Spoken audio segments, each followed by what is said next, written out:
It's the first week in September 2020, and this is a very special week. I can't wait to share this with you.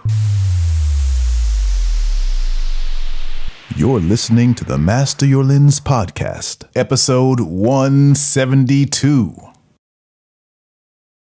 Hey, John Lee Dumas here, the founder and host of EO Fire, and welcome to the Master Your Lens podcast, the photography podcast dedicated to sharing inspiring stories, technical tips, and powerful secrets to help you become a better photographer.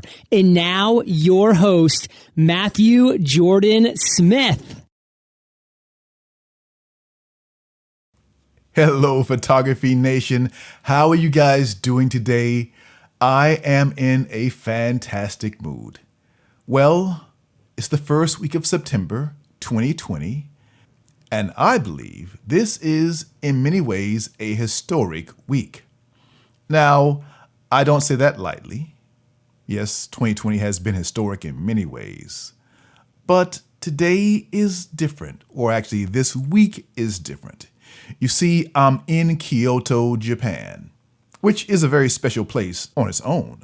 But this week, I am debuting something brand new. And that's scary and exciting at the same time.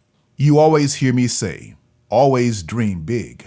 And maybe you're wondering what that means. Well, this week, I'm debuting what I consider a brand new art form. We're all familiar with photography, of course.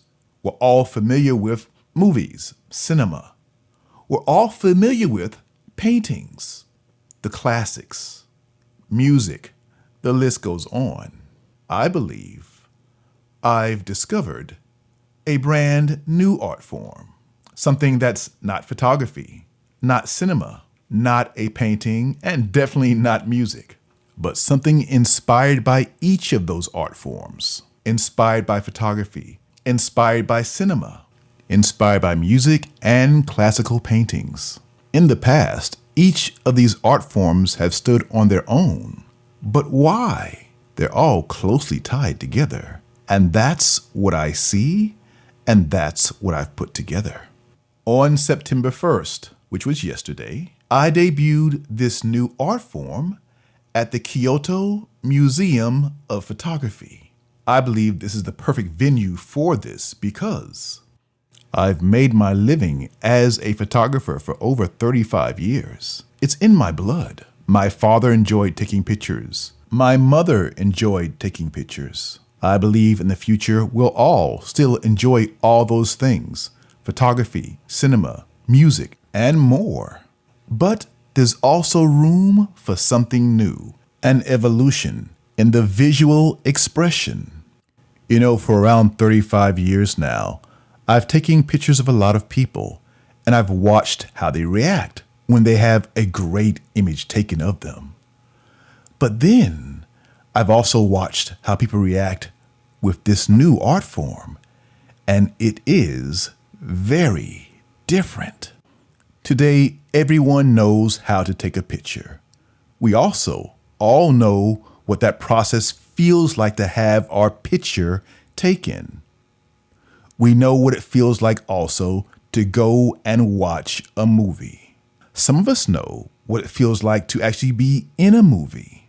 You know what it feels like to hear your favorite music. You know what it feels like to look at a beautiful painting or to watch a dance. What if you could experience something different that gave you a sense of everything I've just mentioned? Welcome to the debut of Fluid. Now, I know you can't see this right now. Right now, no one can really travel in the world. We're all stuck within our borders. If you're in America, you cannot come to Japan right now. But also, you can't see this work on the devices we have today. It does not translate on your smartphone. It doesn't translate on your big computer screen. It doesn't translate within a frame of any type. But while this art form does not translate in what we know now, I will try to share as much as I can over the next 2 weeks. I'd like you to follow me on Instagram and stay tuned as I share a lot within my stories from the exhibit. You'll get a taste for what I'm talking about. Not the full experience, but hopefully you'll get a peek into what I'm talking about at the debut of Fluid. All right, Photography Nation, this is a very short podcast today. There's a lot to do still revolving around this exhibit. A lot of interviews, and yes, a lot of work. We will not have an episode next week. We'll take a break as we'll still be here in Kyoto. We'll be back the following week to give you a full report on how the exhibit went and hopefully share information about the next exhibit, hopefully somewhere near you very soon. All right, Photography Nation, please continue to dream big. This is how things change. Don't be afraid to put your wild, crazy dreams out there. You never know unless you try. So always dream big. I look forward to seeing you in 2 weeks. Until then, bye for now.